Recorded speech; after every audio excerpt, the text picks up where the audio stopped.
በዚህ ጨዋታ ላይ እንግዲህ ዳኛው ዲሞክራቲክ ሪፐብሊክ ኮንጎ ንዳላ ባለቀ ሰዓት ላይ ፔናልቲ ለሞሮኮ መስጠታቸውን ተከትለው ሴኔጋሎች አንጫወትም በማለት 17 ደቂቃዎችን በማዘግየታቸው ከዛ በኋላ እንደገና ሳዲዮ ማኔ እና ሌሎች አካላቶች ባደረጉት ጥረት ርብርብ አድርገው ወደ ሜዳ ተመልሰው እንዲጫወቱ ተደርጎ ፔናልቲ በፓኔንካ ብራሂም ዲያዝ በሞሮኮ በኩል የመታው በቀላሉ በኤድዋርድ ሜንዲ ቁጥጥር ስር ውሎ ወዲያው ዳኛው ፊሽካ ነፍተው ወደ ተጨማሪ ደቂቃዎች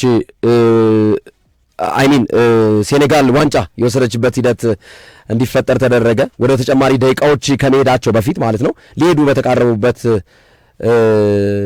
ሰዓት ቀደም ብሎ ሴኔጋል ጎል አስቆጥራ ስለነበር 1-0 በፓፕ ጌ ጎል ራባት ላይ የነበረ ጨዋታ ነው። ጃንዋሪ 18 ላይ ነው። ስለዚህ ሴኔጋል ዋንጫውን እንድትወስድ የሆነበት ሁኔታ ተፈጥሯል። ፓፕ ጌ ተጨማሪ ሰዓት ላይ አስቆጥሮ ማለት ነው። የመጀመሪያው 15 ደቂቃ ላይ ፓፕ ጌ ጎል አስቆጠረ። ስለዚህ ወደ ተጨማሪ ደቂቃ ላይ እንዲገቡ መንገድ ከፈተ። ያችን ኳስ ኤድዋርድ ሜንዲ በእጁ በመያዙ ማለት ነው። አድማጮቻችን አሁን ዋናው ጉዳይ ስለዚህ ለማውራት አይደለም፣ ታስታውስታላችሁ። ይህንን ጉዳይ ሁላችንም የምናውቀው ጉዳይ ነው። ከዚህ ጨዋታ በኋላ ሴኔጋል ምን ተቀጣች ነው ጥያቄው። ያው 1-0 አሸንፋ ሴኔጋል ዋንጫውን ወስዳለች። ፓፔ ጌን ያስቆጠረው ተጨማሪ ደቂቃ እንዲገቡ ተደርጎ ነው። ሞሮኮ ያችን ጎል አስቆጥራ ቢሆን ኖሮ ዋንጫ ተወስድ ነበር። ዳኛው ፊሽካ ነፉ። ወደ ተጨማሪ ደቂቃ ሄዱ። ፓፔ ጌ ያስቆጠረ፣ ዋንጫ ወሰዱ። ተስፋ ነበራቸው ሞሮኮዎች እናሸንፋለን የሚል አቋም ነበራቸው እና እቺ የመጨረሻው ደቂቃ ፔናልቲ ለሞሮኮ የተሰጠበት ሂደትና በፓኔንካ ብራሂም ዲያዝ የመታት ኤድዋርድ ሜንዲ የያዛት ኳስ ወደ ተጨማሪ ደቂቃ ከማምራታቸው በፊት እቺን ኳስ በመያዙ ምክንያት ይሄ ጉዳይ ተፈጠረ ማለት ውዝግቦች ሴኔጋሎች አንገባም በማለታቸው ፔናልቲ ተሰጥቶብናል፣ ግቡ አትግቡ የሚለው ጉዳይ ማለት ነው እና ቅጣቱ ምን ይመስላል የሚለውን ለአድማጮች እንጠቁም። አንደኛው የካፍ ቅጣት ትኩረት ያደረገው የሴኔጋል ብሔራዊ ቡድን ዋና አሰልጣኝ ቲያው ላይ ነው። ፓፔ ቲያው ተጫዋቾቻቸውን ውጡ እያሉ እንዲወጡ ሜዳ ለቀው በማድረጋቸውና ተገቢ ያልሆነ እግር ኳሱ ከሚጠብቀው ስነ ምግባር ውጪ ተሳትፈዋል በሚል በመገኘታቸው 5 ጨዋታ በዋና አሰልጣኝነት እንዳይመሩ ታግደዋል። 5 አሁን ቅጣቶቹን እኒና በኋላ ላይ ልክ ነው ልክ አይደለም የሚለውን ነገር እናያለን። በተጨማሪም ፓፔቲያው $100,000 ወይም ደግሞ 72,000 ፓውንድ እንዲከፍሉ ተወስኖባቸዋል። ስለዚህ የመጀመሪያው ፓፔቲያው ላይ የሴኔጋሉ አሰልጣኝ ይበቃል፣ ልክ ነው። 5 ጨዋታ የተቀጡት ደግሞ የ2027 የአፍሪካ ዋንጫ ማጣሪያ ሴኔጋል 6 ጨዋታ ታደርጋለች። ከ6ቱ 5ቱን እሳቸው አይመሩም ማለት ነው። 1 ጨዋታ ብቻ ነው እንዲመሩ የተፈቀደላቸው። በአፍሪካ ዋንጫ 2027 ላይ 3ቱ የምስራቅ አፍሪካ ሀገራት ኬንያ፣ ኡጋንዳና ታንዛኒያ በሚያስተናገዱት የአፍሪካ ዋንጫ ላይ ፓፔቲያው ሴኔጋልን በ5 ጨዋታ መምራት አይችሉም። ከ6ቱ የማጣሪያ ጨዋታ በአንዱ ብቻ ነው። ከዛ ባለፈ ደግሞ $100,000 ወይም 72,000 ፓውንድ ተቀጥተዋል። ሁለተኛው ዋና የሚባሉትን ቅጣት ነው የምንመለከተው። የሴኔጋል እግር ኳስ ፌዴሬሽን ነው ቅጣት ያስተናገደው። በሁለት ጉዳዮች ነው የሴኔጋል እግር ኳስ ፌዴሬሽን የተቀጣው። አንደኛ ተጫዋቾቹ በዚህ ድርጊት ላይ በመሳተፋቸው ወይም በዚህ ብጥብጥ ላይ እንገባለን በሚሉ ድርጊት ላይ በመሳተፋቸው የሴኔጋል እግር ኳስ ፌዴሬሽን $300,000 የአሜሪካን ዶላር እንዲቀጣ ተደርጓል። $300,000 የአሜሪካን ዶላር። ሁለተኛ የሴኔጋል ደጋፊዎች ወንበር ይዘው ከጸጥታ አስከባሪዎች ጋር በወንበር ሲወራወሩ በመታየታቸውና አላስፈላጊ ድርጊት ደጋፊዎች በመገኘታቸው ሌላ $300,000 በድምሩ ሴኔጋል $600,000። እንደገና የሴኔጋል ተጫዋቾች 5 ቢጫ ካርድ በመታየቱ $15,000 በድምሩ የሴኔጋል እግር ኳስ ፌዴሬሽን $615,000 ተቀጥቷል። ፓፔቲያው ደግሞ $100,000 እና 5 ጨዋታ ተቀጥቷል። ሁለት ተጫዋቾችም በተመሳሳይ ማለት ነው። የሴኔጋል ሁለት ተጫዋቾችም ቅጣት ተላልፎባቸዋል። እነዚህ ሁለት ተጫዋቾች ኤልማን ዲያይ ነው አንዱ፣ ኤልማን ኒዲያይ። ይህ ተጫዋችም ቅጣት ከተጣለበት መካከል ተጠቃሽ ነው ማለት ነው። ከንዳላ ውሳኔ ተከትሎ የነበሩ አለመግባባቶች ጋር ተያይዞ የተነሱ ጉዳዮች ናቸው። በተለየ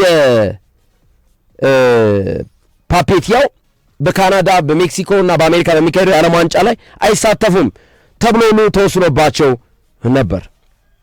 በዚህ አይገቡም ሁሉ ተብሎ ተነግሮባቸው ነበር። ስለዚህ በሴኔጋል በኩል ኒዲያይን ጨምሮ ሁለት ተጫዋቾች ተቀጥተዋል። ሞሮኮም ከቅጣት አላለፈችም። የሞሮኮ እግር ኳስ ፌዴሬሽንም ተቀጥቷል። አንደኛው የተቀጣው በዚህ በፎጣ በመስረቁ ጉዳይ ነው።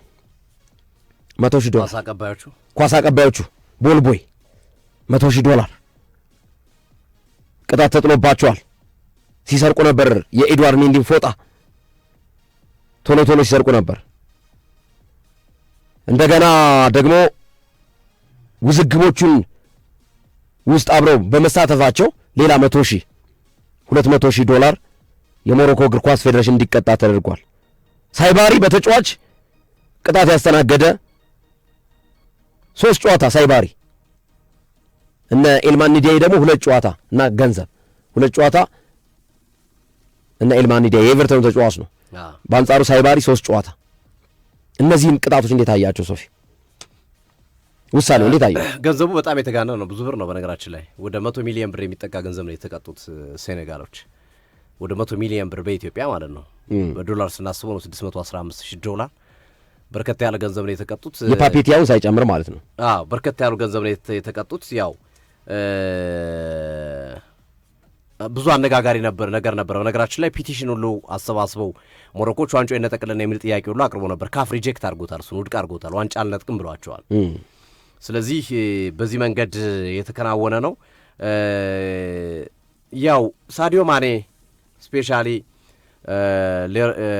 ክላውድ ላሮንና እንደዚሁም ደግሞ ዲዩፍ አትርፏቸዋል ብዬ አስባለሁ እንጂ ይሄ ቅጣት አነስተኛ ነበር የሚሆነው፣ ወይም ይሄ ቅጣት ከሰሩት ስራ አንጻር በጣም ምሯቸዋል፣ ወይም ፈጣሪ ኢብን የፈጣሪ እጅ ገብቶበታል ብዬ አስባለሁ።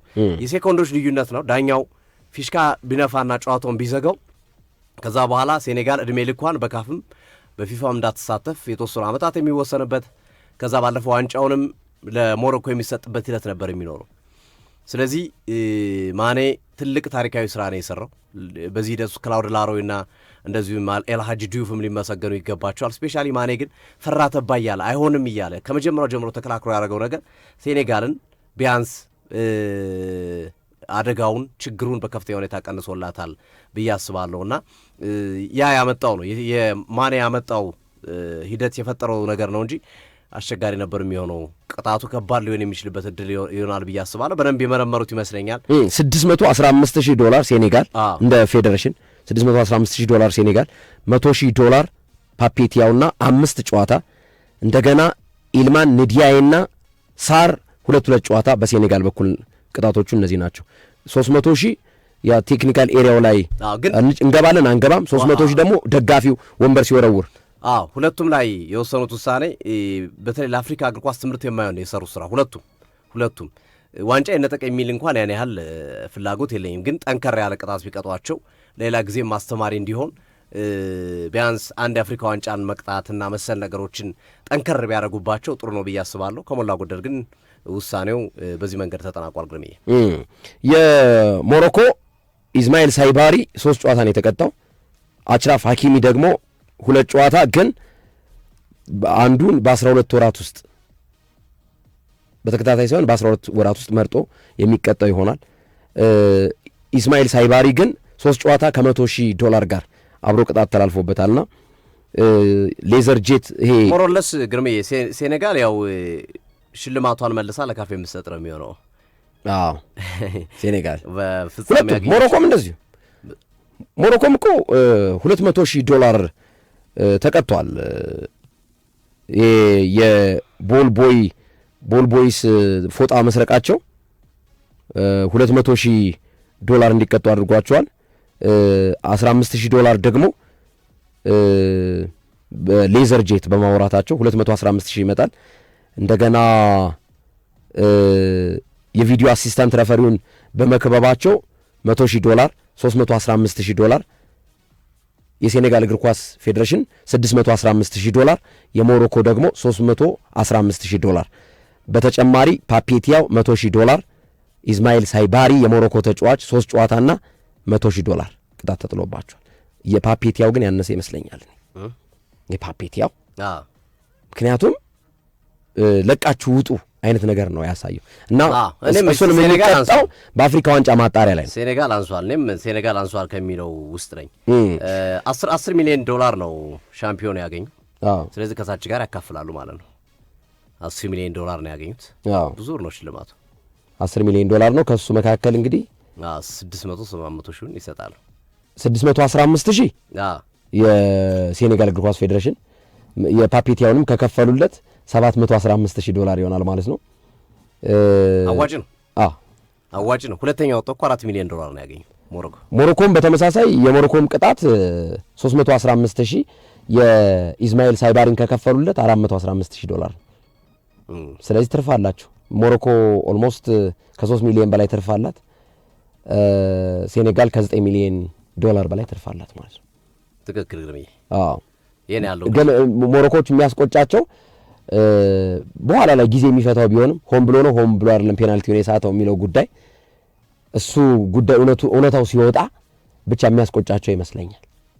እውነታው ሲወጣ ሆን ብሎ ካልሆነና ፓኔንካ ለማስቆጠር ሆኖ ከሆነ እሱ መረጃ ከወጣ ያው ምንም ላይሰማቸው ይችላል። ግን አይ ያኔ እኮ የሆነው ሆን ብዬ ሴኔጋሎች ወደ ሜዳ እንዲመለሱ ነው የሚል መረጃ ወደፊት የሚወጣ ከሆነ ይሄ ቅጣት የሚያስቆጫቸው ይመስለኛል ሶፊ